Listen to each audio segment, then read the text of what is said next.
Man, I tell you what. Oh, my goodness. That was some Queens, all right, wasn't it? That was something else, Jim. You better believe it, pal. Let me tell you what's been going on over in my neighborhood. I've got this next door neighbor. She lives by herself, except that she's got this big old male bulldog to keep her company. But one night, a friend of hers who's got one of those labradoodles, you know? Oh, yeah. She said, listen, would you mind babysitting my labradoodle for the weekend while we go out of town? Well, my friend said she'd never kept 2 dogs before, but she said for the one weekend, shouldn't be a problem. But what the other lady didn't tell her was that labradoodle was in heat. And so they brought the dog over there, and everything was going fine, and my friend got in bed, tried to go to sleep, and all of a sudden she heard this racket like she had never heard before. I mean, it was just shaking the house, the windows were rattling, the floor was bouncing, they were yakking and screaming and laughing like a bunch of coyotes out there. I mean, they were just going at it. Whoa. Well, she didn't know what to do, so she calls me.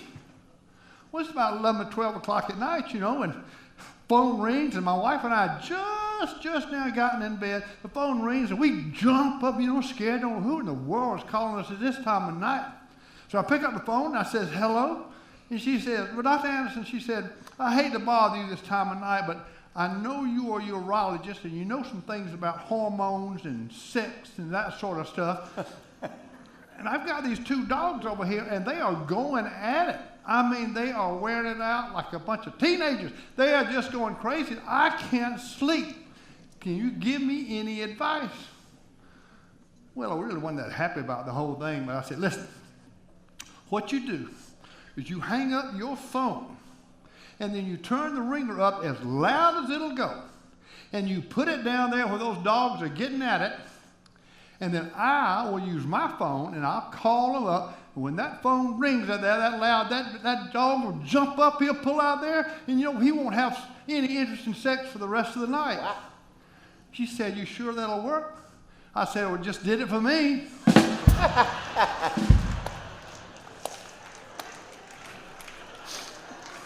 Anybody been there? All right. Jim, tell me what you got there, buddy. Oh, man, I tell you what. You know, Suge and I moved to Texas, and I've always wanted a pair of authentic Texas cowboy boots. Yeah. So I bought a pair. I wore them home, came in the house. Suge was in the kitchen. I said, Suge, do you notice anything different? She goes, nope.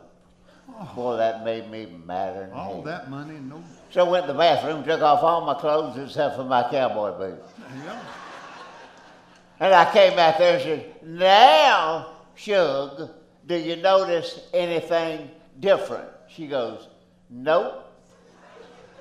It's hanging down today, it was hanging down yesterday, and it'll be hanging down tomorrow.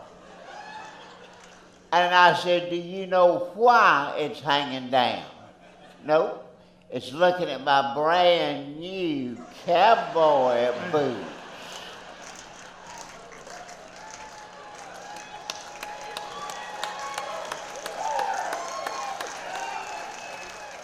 And then she just looks at me and goes, you should have bought a hat. You should have bought a hat.